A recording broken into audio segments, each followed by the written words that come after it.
বাংলার strong monsoon flu রয়েছে, আর সেই সঙ্গে মৌসুমী অক্ষরেখা বিকানের, শিখর, শিবপুরি, সিন্ধি, জামশেদপুর, কন্টাইয়ের উপর দিয়ে উত্তর পূর্ব বঙ্গোপসাগর পর্যন্ত বিস্তৃত। আর অন্যদিকে উত্তর ছত্তিশগড়ে রয়েছে একটি ঘূর্ণাবর্ত। পাঞ্জাব এবং উত্তর পূর্ব আসামে আরও দুটি ঘূর্ণাবর্ত রয়েছে। এছাড়াও দক্ষিণ পশ্চিম উত্তরপ্রদেশে এবং উত্তর পশ্চিম বঙ্গোপসাগর পর্যন্ত আরও একটি অক্ষরেখা বিস্তৃত। এটি উত্তর ছত্তিশগড় এবং উত্তর ওড়িশার ওপর দিয়ে বিস্তৃত। আর এই সবের প্রভাবেই দক্ষিণবঙ্গে রবিবার থেকে বজ্রবিদ্যুৎ সহ বৃষ্টি বাড়বে বলেই জানিয়েছে আলিপুর আবহাওয়া দপ্তর। সোমবার গাঙ্গেয় পশ্চিমবঙ্গে ভারী বৃষ্টি হওয়ার সম্ভাবনা রয়েছে। রবিবার বজ্রবিদ্যুৎ সহ বৃষ্টির পরিমাণ সামান্য বাড়বে। সব জেলাতেই বিক্ষিপ্তভাবে বজ্রবিদ্যুৎ সহ হালকা থেকে মাঝারি বৃষ্টির সম্ভাবনা রয়েছে। আর সেই সঙ্গে 30 থেকে 40 কিলোমিটার গতিবেগে দমকা ঝোড়ো বাতাস বইবে। সোমবার পুরুলিয়া, বাঁকুড়া, পূর্ব এবং পশ্চিম মেদিনীপুর এবং দক্ষিণ 24 পরগনাতে ভারী বৃষ্টির সম্ভাবনা রয়েছে। দক্ষিণবঙ্গের বাকি জেলাতে বজ্রবিদ্যুৎ সহ বিক্ষিপ্তভাবে হালকা থেকে মাঝারি বৃষ্টির পূর্বাভাস দেওয়া হয়েছে। সঙ্গে 30 থেকে 40 কিলোমিটার গতিবেগে দমকা ঝোড়ো বাতাস বইবে।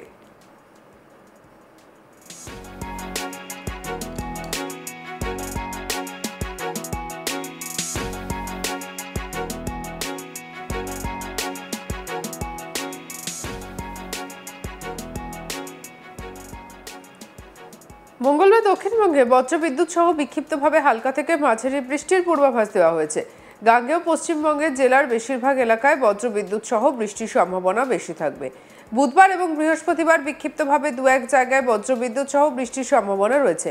কি জানিয়েছেন আবহাওয়াবিদ সোমনাথ দত্ত, শুনবো।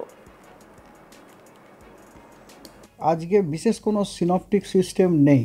মানে সিনপটিক সিস্টেম মানে আমি বলতে চাইছি সেরকম ধরনের ওয়েদার সিস্টেম যেগুলো ওয়েদার দেয় আর কি, except monsoon trap. Monsoon trap খালি আছে আপনার। মনসুন ট্রাপটা আছে ঠিক কথা, কিন্তু মনসুন ট্রাপ মানে অনেকখানা সাউথে আছে। মনসুন ট্রাপ আমাদের রাজ্যের কোনটাই দিয়ে পাস করছে। কোনটাই বুঝতে পারছেন, অনেকখানাই সাউথই বলতে পারেন। তার ফলে কথা হচ্ছে যে সেরকম বৃষ্টিপাতের সম্ভাবনা নেই। তবে যেহেতু মনসুন ট্রাপ রয়েছে এবং মনসুন ফ্লোটা রয়েছে, সেই জন্যে আমরা উত্তরবঙ্গ এবং দক্ষিণবঙ্গ দুই জায়গাতেই, সব কটা জেলাতেই প্রতিদিন আমরা কিন্তু হালকা এবং মাঝারি বৃষ্টিপাত পাবই। ঠিক আছে, বেশিরভাগ দিনেই আপনার আইদার অধিকাংশ স্থানে অথবা অনেক স্থানে হালকা মাঝারি বৃষ্টিপাত হওয়ার সম্ভাবনা আছে। কেবলমাত্র আজকে উত্তরবঙ্গের জেলাগুলোতে হালকা এবং মাঝারি বৃষ্টির সম্ভাবনা কিছু কিছু জায়গাতে আছে। আদারওয়াইজ সপ্তাহের প্রত্যেক দিন প্রত্যেকটা জেলাতে আইদার অনেক স্থানে অথবা অধিকাংশ স্থানে হালকা থেকে মধ্যমবর্গীয় হালকা থেকে মাঝারি ধরনের বৃষ্টি হওয়ার সম্ভাবনা রয়েছে সব কটা জেলাতে, উত্তরবঙ্গ দক্ষিণবঙ্গ সব জায়গাতে। আর এছাড়াও সপ্তাহে কয়েকদিন কিছু কিছু জেলায় বিক্ষিপ্তভাবে বজ্রবিদ্যুৎ, ঝোড়ো হওয়া এবং তার সাথে বিক্ষিপ্তভাবে দু এক জায়গায় ভারী বর্ষণ হওয়ার সম্ভাবনা আছে। এছাড়া বিশেষ কিছু নেই। এবার আসি উত্তরবঙ্গের আবহাওয়ার দিকে। রবিবার ভারী বৃষ্টির সতর্কতা রয়েছে দার্জিলিং, কালিম্পং, জলপাইগুড়ি, কোচবিহার এবং আলিপুরদুয়ারে। সব জেলাতেই বজ্রবিদ্যুৎ সহ হালকা থেকে মাঝারি বৃষ্টির সতর্কতা রয়েছে। সোমবার ভারী বৃষ্টির সতর্কতা জলপাইগুড়ি, কোচবিহার, আলিপুরদুয়ারে। বজ্রবিদ্যুৎ সহ বৃষ্টি হতে পারে উত্তরবঙ্গের উপরের দিকের 5 জেলাতে। মঙ্গলবার জলপাইগুড়ি, আলিপুরদুয়ার এবং কালিম্পংয়ে ভারী বৃষ্টির আশঙ্কা জারি করা হয়েছে। অন্যদিকে বুধবার দার্জিলিং, জলপাইগুড়ি, আলিপুরদুয়ার এবং উত্তর দিনাজপুরে ভারী বৃষ্টির সম্ভাবনা রয়েছে। আর কি বলা হয়েছে আবহাওয়া দপ্তরের পক্ষ থেকে, শুনবো।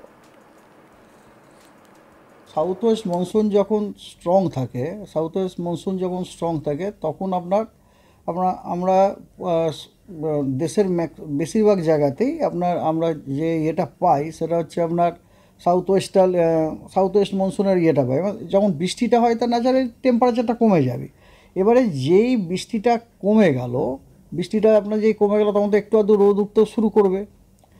আচ্ছা, এবারে যেই রোদ উঠতে শুরু করবে তখন দুটো জিনিস হবে। একটা হচ্ছে রোদের জন্য রেডিয়েশনাল হিটিংটা বেড়ে যাবে, যেটাকে আমরা আমাদের টেকনিক্যাল ল্যাঙ্গুয়েজে বলি সেন্সিবল হিটিংটা বেড়ে যাবে। দ্বিতীয় কথা হচ্ছে এই যে বৃষ্টিটা হলো, মনে করুন এই যে বৃষ্টিটা হয়েছে, এই বৃষ্টির জলগুলোর অনেকখানাই কিন্তু মাটিতে রয়েছে আর কি, মাটির খুব নিয়ারেস্ট লেয়ারে রয়েছে। এবারে নিয়ারেস্ট লেয়ারে রয়েছে, এবারে যখনই সূর্যের তাপ একটু কেউ পাবে তখন ওগুলো, আপনারা জানেন নিশ্চয়ই সূর্যের তাপ হলে এগুলো মাটি শুকনো মানেটা কি, ওর ভেতরে যে জলটা আছে সেটা বাষ্পীভূত হয় না। এবার জলটা যখন বাষ্পীভূত হলো তখন কি হচ্ছে, তার মানে ওয়াটার ভেপার বেড়ে গেল বাতাসে। এবার এই জন্য এই ওয়াটার ভেপার বাড়ার জন্য কী হয়েছে, তখন আপনার একটুখানি অস্বস্তিকর পরিস্থিতি, হ্যাঁ, নট অস্বস্তিকর পরিস্থিতি as it used to be in April May মাস, মানে একটু আরামটা কমে যায় আর কি। এটা হচ্ছে ব্যাপার যেটা আমরা এখন পাচ্ছি। এবং যখনই আবার ময়েশ্চার খুব বেড়ে যায় তখন দেখবেন ধম করে থান্ডারস্টর্ম লোকালাইজ জায়গাতে হয়ে যায়, এবং সেটাই আমাদের ফোরকাস্টেও আছে। এই যে ফোরকাস্টে আমরা দিয়েছি, আপনাদের সাথে শেয়ার করা হয়েছে, কোনো দিন কিছু কিছু জেলায় বিক্ষিপ্তভাবে ভারী বর্ষণ। এই যে ভারী বর্ষণ, this is due to embedded convection, embedded thunderstorm activity. Monsoon কারেন্টের মধ্যে এরকম এমবেডেড কনভেকশন থাকে। এটা কীরকম জানেন, হলদিরামে দেখবেন আলুর ভুজিয়া পাওয়া যায়, হলদিরামে বেসনের ভুজিয়া কিনবেন, ছোটো ছোটো দানা, ওগুলো কিনবে, কেনার ওখানে দেখবেন ভেতরে বড় বড় গাঁঠিয়া দিয়ে থাকে। এই যে ছোট যেগুলো, সেগুলো হচ্ছে মিন মনসুন কারেন্ট, বুঝতে পেরেছেন তো। আর ওর মধ্যে যে গাঁঠিয়াগুলো সেটা হচ্ছে এমবেডেড কনভেকশন ঢোকানোর। তো মনসুন সিজনে এরকম এমবেডেড কনভেকশন হয়। এই এমবেডেড কনভেকশনটা আমরা জানতে পেরেছি কবে থেকে বলুন তো, যখন থেকে আমরা স্যাটেলাইটের ইনফ্রারেড পিকচার পেতে শুরু করেছি। তার আগে কিন্তু আমরাও জানতাম না। তার আগে আমাদের মধ্যে একটা ভুল ধারণা, আমরা টেকনোলজি না থাকার জন্য, যে মনসুন সিজনে যেন কোনো কনভেকশন হয় না, থান্ডারস্টর্ম হয় না। কিন্তু যখন আমরা আইআর পিকচার পেতে শুরু করলাম তখন আমরা সর্বপ্রথম যে দেখতে পেলাম, যারা মনসুন কারেন্টের মধ্যেও আইসোলেটেড জায়গাতে এরকম ধরনের থান্ডারস্টর্ম ক্লাউড রয়েছে। ওগুলোকে আমরা তখন আমাদের পোশাকি ভাষাতে বলতে শুরু করলাম এমবেডেড কনভেকশন। এমবেড, ওই যেমন উদাহরণটা দিলাম আমরা, ছোট মানে আলু ভুজিয়ার সাথে বড় গাঁঠিয়াগুলো আর কি, লম্বা। এই কদিন আগেই বাড়িতে এনেছি, খাচ্ছিলাম আমি, তখন আমার মনে পড়ে গেল ওগুলো হচ্ছে এমবেডেড। আপনি কিনেছেন ভুজিয়া, কিন্তু ওর মধ্যে এমবেডেড দিয়ে দিয়েছে। তো সেই জন্য এরকম হচ্ছে আর কি। I will not be surprised at all যে আজকে যদি কলকাতাতে যেন দাঁত একটা থান্ডারস্টর্ম হয়ে যায়, আমার হওয়ার সম্ভাবনা যথেষ্ট বেশি আছে। অলরেডি দেওয়াও হয়েছে মনে হয় নাউকাস্টিং।